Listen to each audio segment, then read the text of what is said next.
ನಮಸ್ಕಾರಗಳು. ನನ್ನ ಹೆಸರು ಶ್ರೀಕೃಷ್ಣ.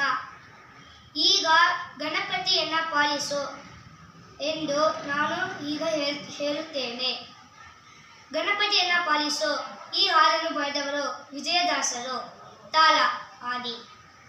ಗಣಪತಿಯನ್ನ ಪಾಲಿಸೋ, ಗಂಭೀರ